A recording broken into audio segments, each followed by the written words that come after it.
Bien, buenos días a todos nuevamente. A continuación, el profesor Armando Palomino Naranjo nos presenta este tema, enseñanza de la especiación y el problema de la especie en biología.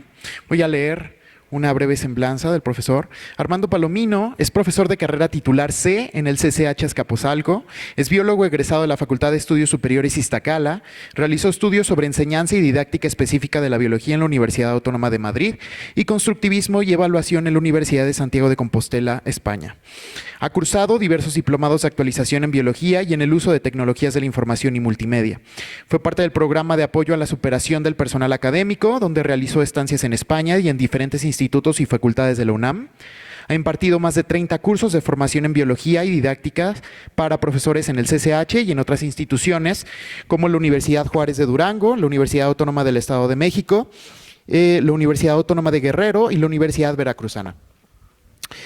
Cuenta a su vez con más de 40 ponencias en diferentes eventos académicos nacionales e internacionales relacionados con la biología o con la docencia en el nivel medio superior. Ha publicado 8 artículos de divulgación sobre aspectos relacionados con la enseñanza de la biología, así como el libro Ventana al conocimiento en biología. Ha elaborado diversos materiales didácticos y educativos en el CCH, como paquetes didácticos, manuales de actividades experimentales, cuadernos de trabajo, guías para el profesor y para el alumno, programas de cómputo, entre otros. Ha participado en comisiones académicas como consejero académico, integrante de comisiones dictaminadoras, secretario técnico de los laboratorios Siladin en el CCH Azcapotzalco y en la Dirección General del CCH. Actualmente funge como consejero técnico en el CCH. Si es que le cedo la palabra al profesor Armando Palomino. Muchas gracias.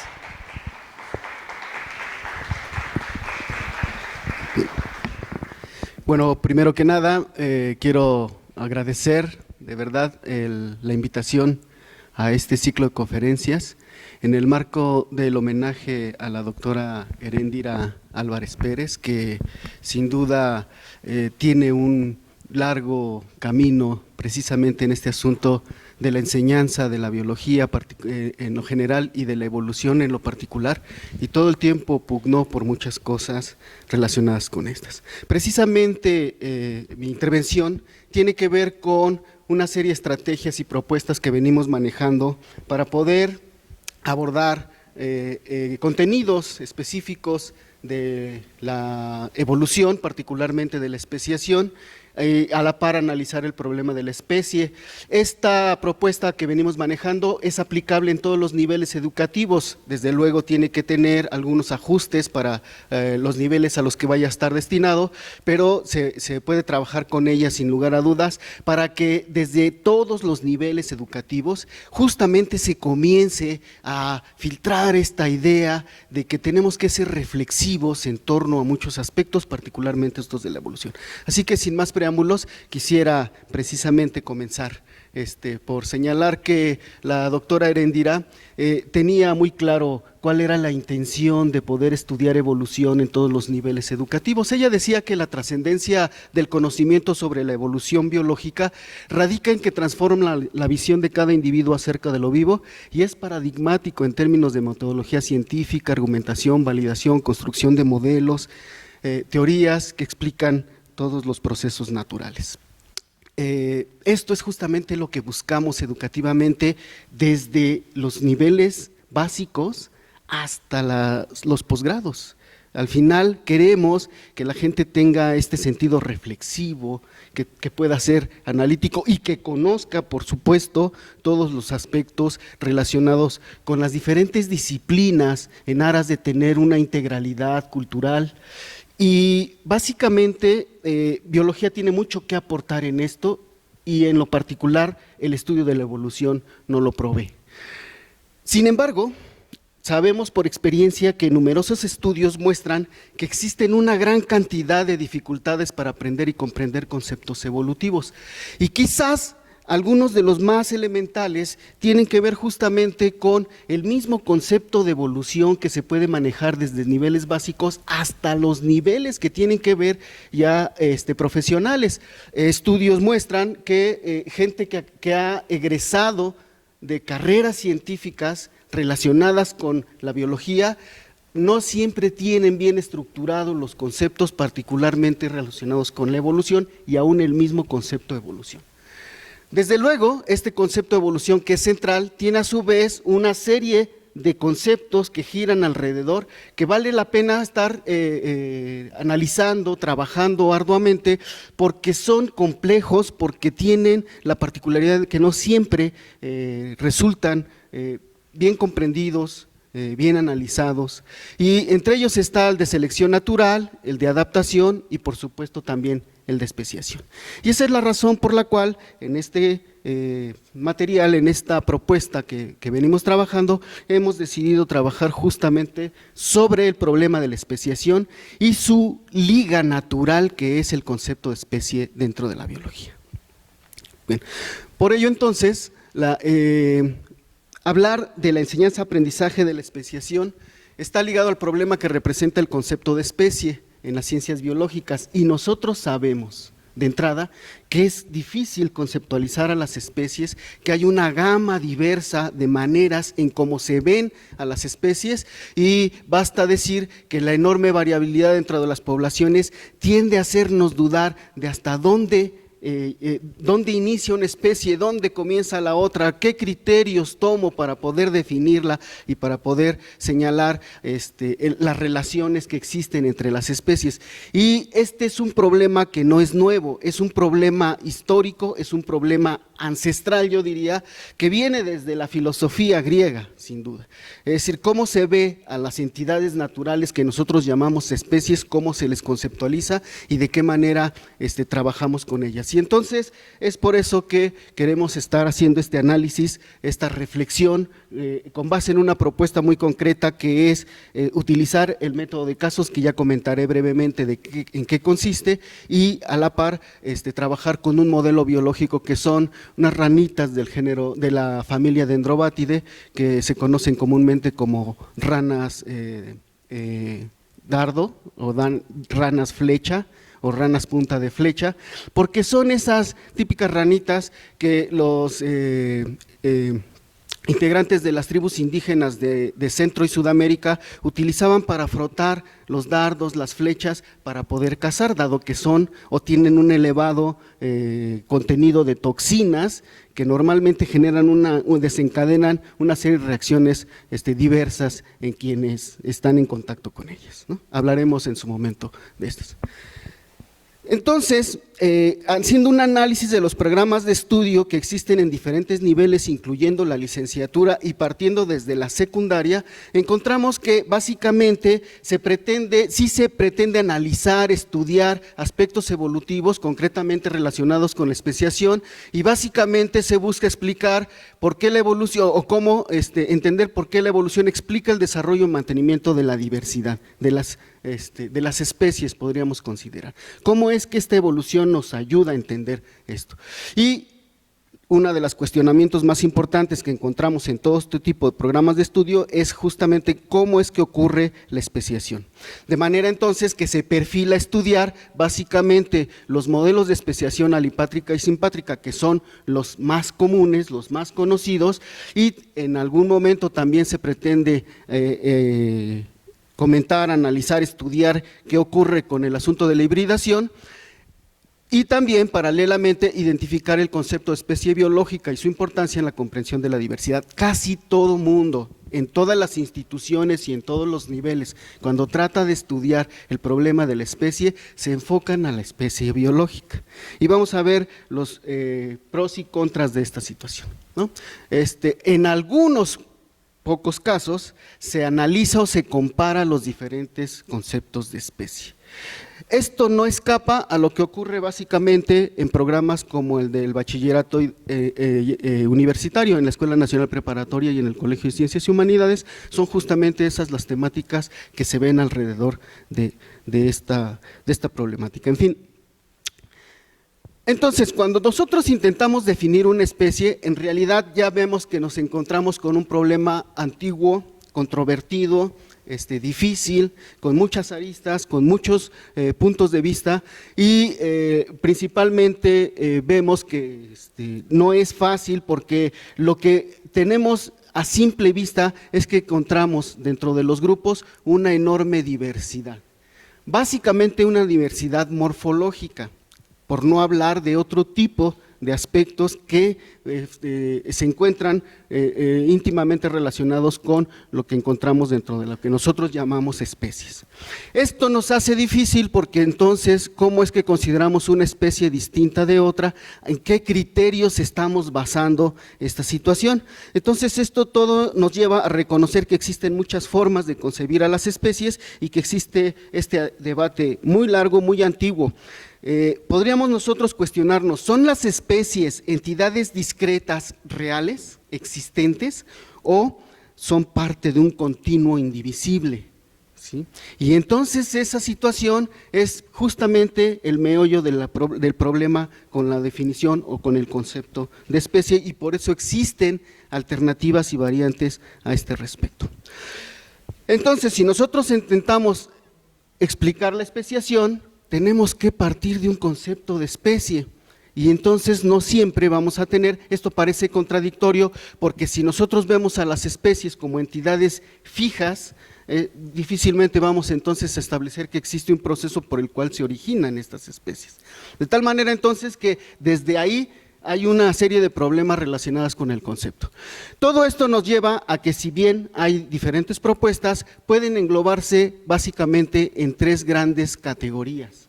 Todas las categorías de los conceptos tipológicos que están basadas en rasgos compartidos, ¿sí? La especie taxonómica, la especie que nosotros conocemos y que es muy trabajada en biología, pragmática, es extremadamente pragmática, porque con ello nos referimos a las entidades a las que queremos hacer referencia cuando estudiamos un fenómeno biológico, ¿sí? Con independencia de si nos ponemos a pensar cuáles son los criterios con los que lo delimitamos, etcétera. Esto es invariable. Entonces, el concepto tipológico o los conceptos que se engloban como conceptos tipológicos tienen como rasgo común que se basan, o como característica común que se basan en rasgos compartidos entre los individuos.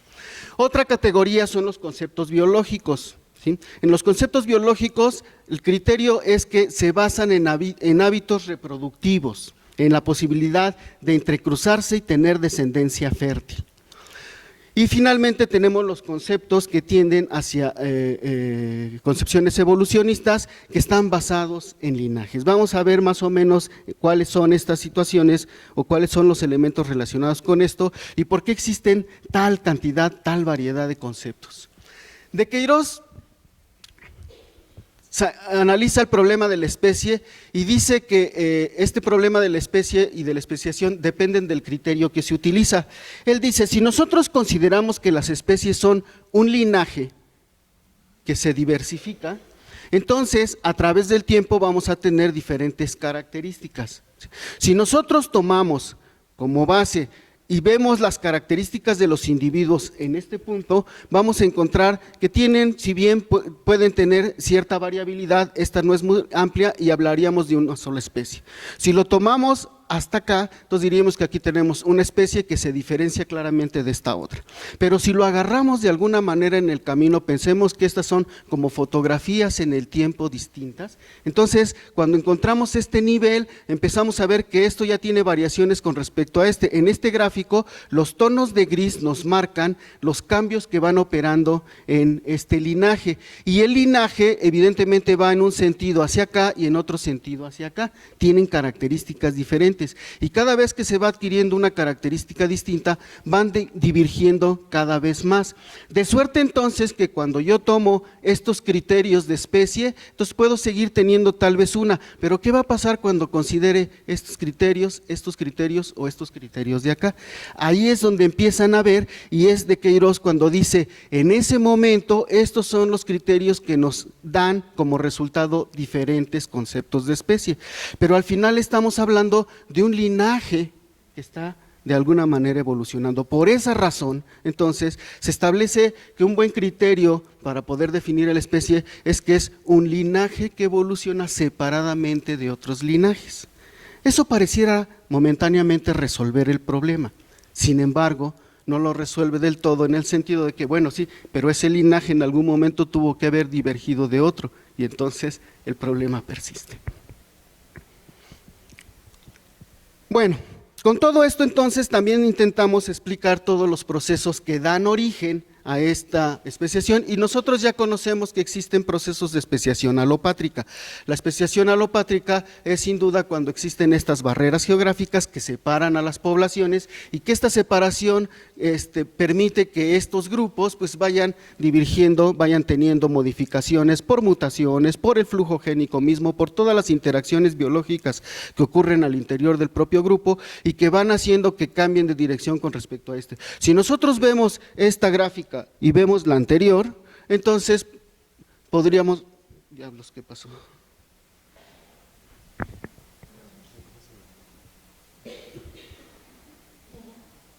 Perdón, ya estamos.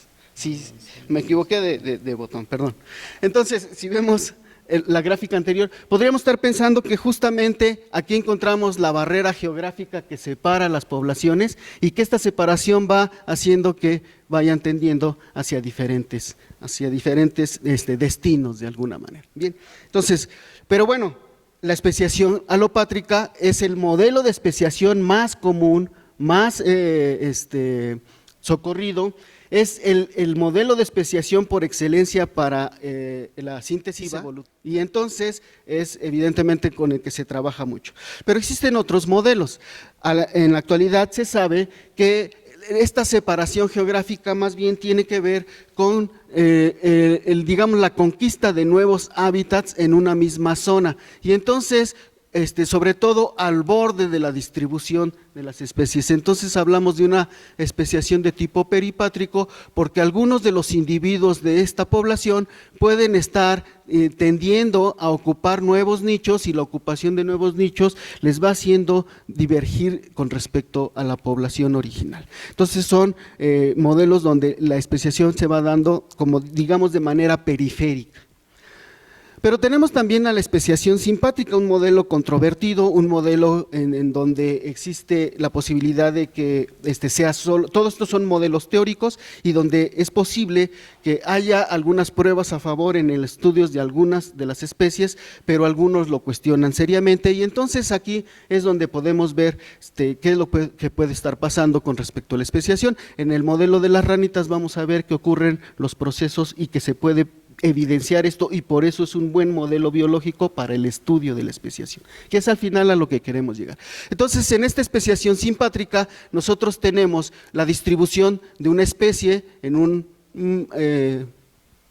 área de un margen más o menos amplio, pero en la cual existen microhábitats que hacen diferencia entre unas zonas y otras, y esos microhábitats generan la especialización en los individuos, de suerte entonces que estos organismos van teniendo diferenciación con respecto a estos otros, y si además entre ellos no hay un flujo genético, pues la divergencia es cada vez mayor y por lo tanto se van generando así las nuevas especies. Finalmente tenemos el modelo de especiación parapátrica, en donde las poblaciones ocupan áreas distintas, pero hay áreas de sobrelapamiento o zonas de hibridación, y esta hibridación, pensemos que estas poblaciones tuvieron un origen mucho anterior, en mucho tiempo antes se originaron estas, de tal manera que incluso van teniendo una separación, pero cuando tienen un punto de confluencia entre ellos en esta zona de hibridación,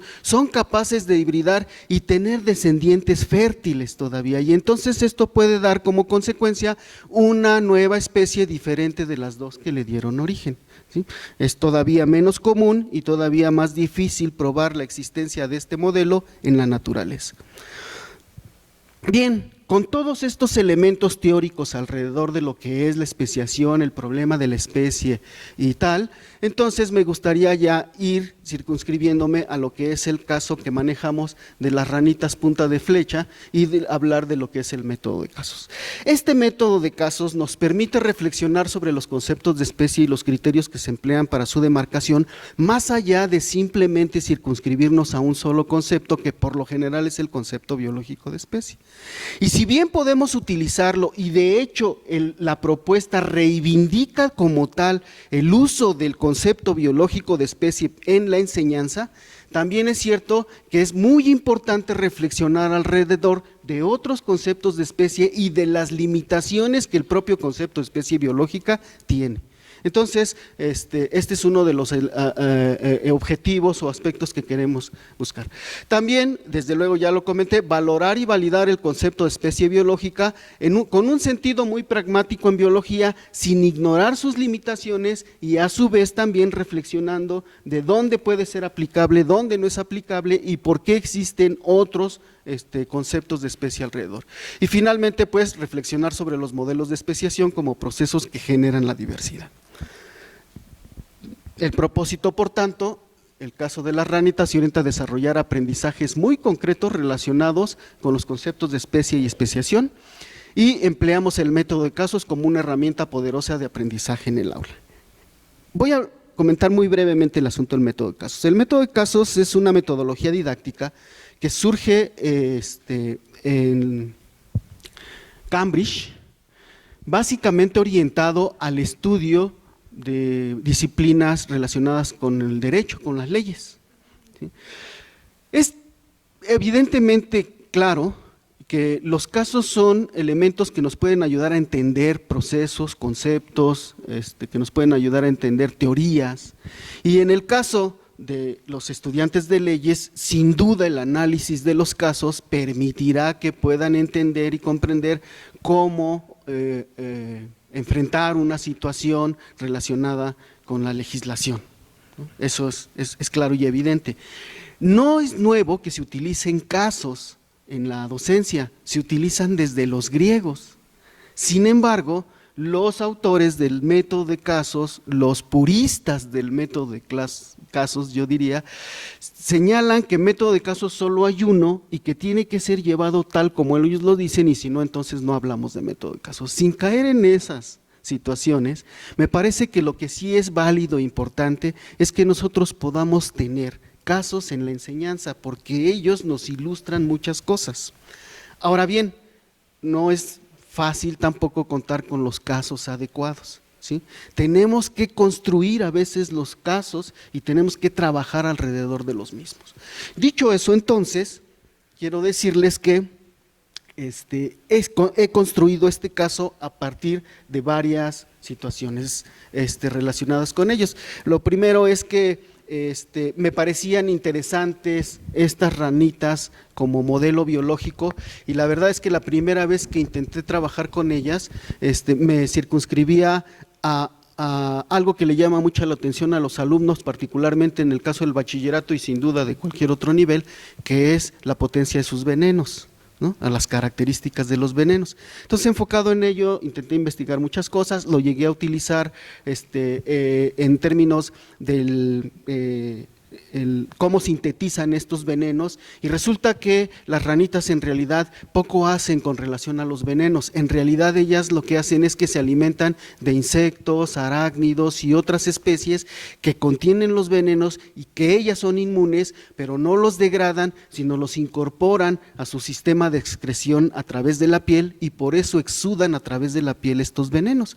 Claro, ellas contribuyen con algunos aspectos de metabolismo secundario para poder tener una mezcla tal de venenos que los hace tan poderosos. Una pequeña muestra de las ranitas más venenosas de este grupo puede paralizar a una persona en cuestión de 10 segundos a 1 minuto. ¿Sí? Genera una parálisis total. Claro, esos son los más potentes.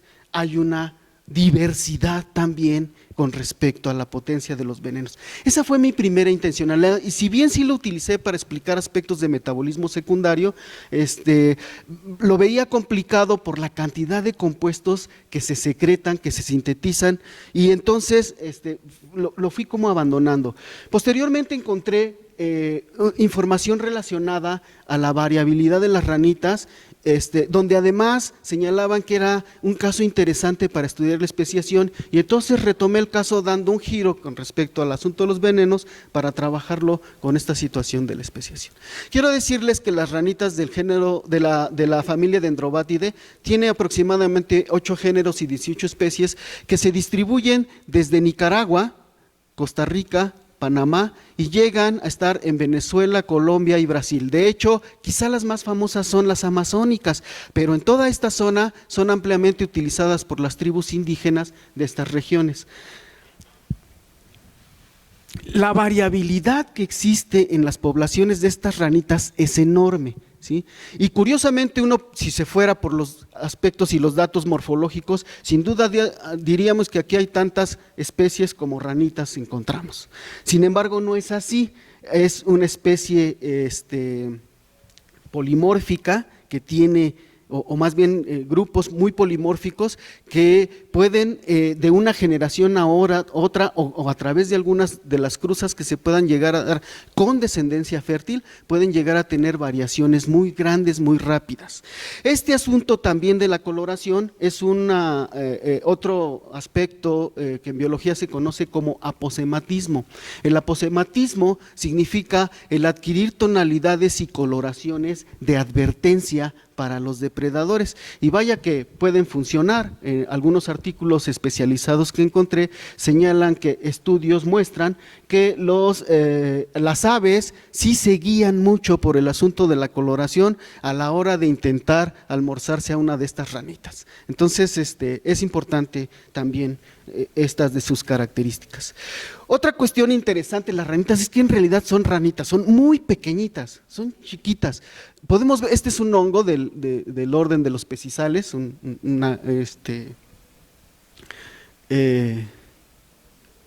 ascomiceto, que son pequeños. Bueno, pues una ranita cabe dentro de uno de ellos, ¿sí?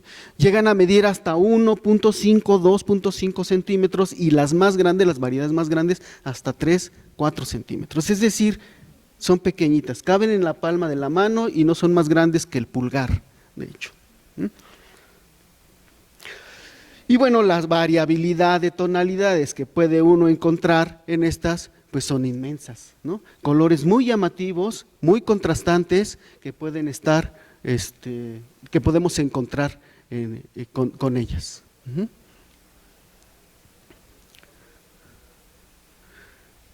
Ok. Desde el punto de vista de su reproducción, estas ranitas, como buenos anuros, como buenos anfibios, depositan sus huevecillos no en el agua, sino en la tierra, y ellas mismas los toman y los conducen a una planta, a la oquedad de una planta donde se guarda un poco de humedad, un poco de agua. Ahí eclosionan los renacuajos y ahí se convierten en adultos. Entonces son tan pequeños que basta la oquedad donde pueda caber un poco de agua para su desarrollo. Normalmente prefieren las bromelias, y justamente donde habitan pues es precisamente zonas tropicales donde estas abundan. El caso que nos trata lo hemos desarrollado en Costa Rica, básicamente en todas estas zonas donde encontramos este tipo de vegetación tropical y donde estas ranitas abundan, y donde también relacionamos las tribus indígenas del lugar, particularmente una tribu que se conoce como Cabecar. Estos indígenas Cabecar en Costa Rica todavía utilizan ranitas en sus lanzas, en sus flechas y en sus utensilios que utilizan para la caza particularmente, ¿sí? Y para otras cosas. Entonces, bueno, ya con todo eso, el Carso es una narrativa que describe una historia relacionada con un viaje de placer, un viaje de vacaciones. Y en este viaje de vacaciones, los personajes, algunos de los cuales son biólogos, no podía ser de otra manera, que tienen interés en la especiación, encuentran un guía de origen indígena Cabecar que les explica, les dice, los lleva por varios lugares y luego los ofrece ir a conocer a las ranitas, ¿no? Además, Curiosamente, el guía también es estudiante de biología y entonces está interesado en analizar el caso de la especiación de las ranitas. Entonces, todos los personajes y la trama son absolutamente ficticios. Cualquier reclamación pues tendría que ser directa a quien lo ha ideado, que en este caso soy yo. Sin embargo, todos los datos que se ofrecen de las ranas y los aspectos de su biología son auténticos y se han obtenido de una vasta bibliografía especializada al respecto.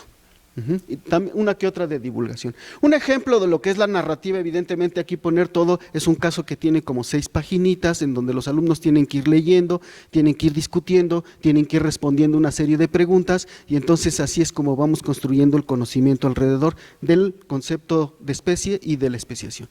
Dice ahí, en mi pueblo de origen, las ranas del género Ophaga, conocidas como ranitas punta de flecha, presentan una serie de variaciones. Esto es lo que va contando este guía a las personas cuando los lleva alrededor a ver a las ranitas, ¿no? Por ello he decidido realizar mi trabajo de grado, su tesis, concentrando en el estudio de estas ranitas, y es parte de la narrativa que puede tener el caso. El caso también muestra una serie de gráficos interesantes, y aquí nos muestra, por ejemplo, las diferentes variedades, ¿no?, que se encuentran y lo que va comentando esta persona. Este caso, el método de casos, quizá la importancia radical del método de casos es cómo se utiliza en el aula, pero básicamente qué preguntas se hacen alrededor del mismo. Ese es fundamental, es la clave para poder comprender estas cosas. Y entonces, dentro de una de las preguntas que planteamos es ¿por qué hay dudas acerca de si se trata de la misma especie o de especies distintas? ¿Por qué tanto estudiante de biología, Tico, tiene las dudas, en qué se basa para dudar, etcétera? ¿Cómo se puede definir a una especie? Le preguntamos directamente a los alumnos, y los alumnos tienen que leerlo, analizarlo, contestarlo en colectivo, responder después de manera grupal a través de plenarias y demás, y el análisis va haciendo que vayamos aterrizando hacia donde queremos finalmente llegar. Bueno, en general el caso tiene 3 secciones, una primera parte que se llama Ranitas curiosas, coloridas y peligrosas, que básicamente cumple con tener un inicio, una contextualización y una problematización de lo que queremos trabajar. Una segunda parte que le llamamos el embrollo de las variantes fenotípicas, que es básicamente el desarrollo donde mostramos cosas como la que sigue, en donde el estudiante, una de las personas le dice al estudiante, oye, pues es fácil saber si son varias especies o es una, pues si se entrecruzan y tienen descendencia, pues es la misma especie. Luego dice, bueno, a ver, no es tan fácil. Fíjese que lo que pasa es que todas se localizan más o menos en las mismas zonas, y puede haber zonas que se intersectan entre unas y otras, pero por ejemplo, si yo tomo esta variedad, que esta variedad se llama almirante, la variedad almirante y la variedad Bocas Islands las cruzo, tengo descendencia fértil que tiene algunas características como que de los dos, ¿no?, más o menos. Pero si yo tomo la variedad aguacate y la cruzo con Bocas Island, ni siquiera se desarrollan los renacuajos. En cambio, si tomo esta y la cruzo con alguna otra de las variedades, obtengo híbridos, pero son infértiles. Y entonces ya es cuando justamente se empieza a hacer este profundo análisis de qué es una especie, cómo concebimos a las especies, cuáles son los criterios de demarcación que estamos utilizando para conceptualizarlas y por qué vale la pena tener un concepto de especie para estudiar el fenómeno de la especiación.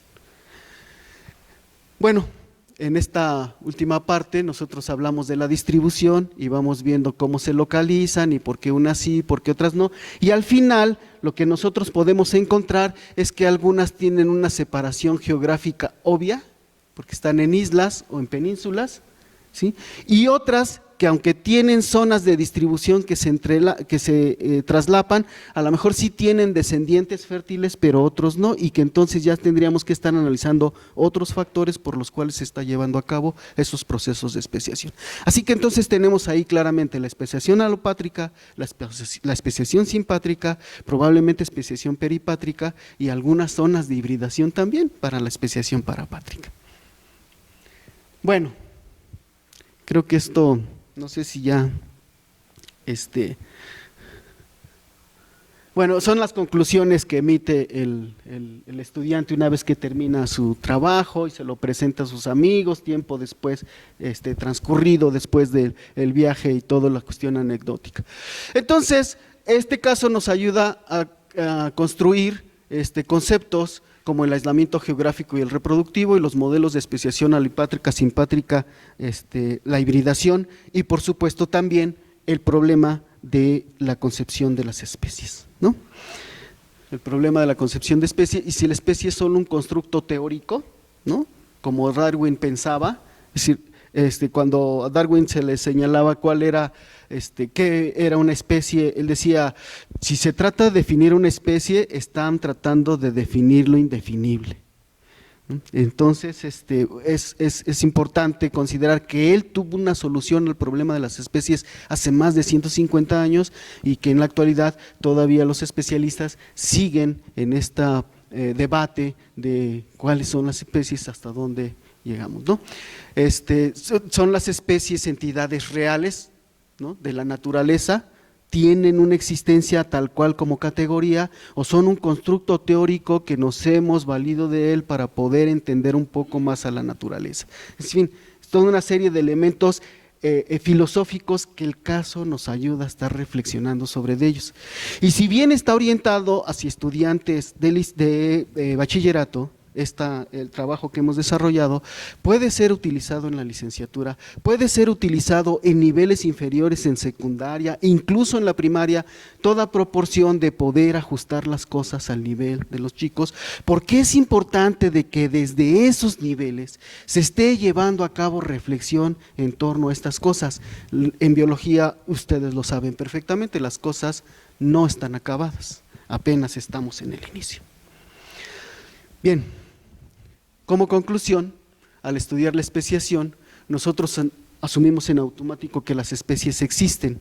Sí, por eso vale la pena acogerse a la idea de la especie biológica sin desestimar que tiene limitaciones y que hay otros conceptos que tratan de subsanar esas limitaciones.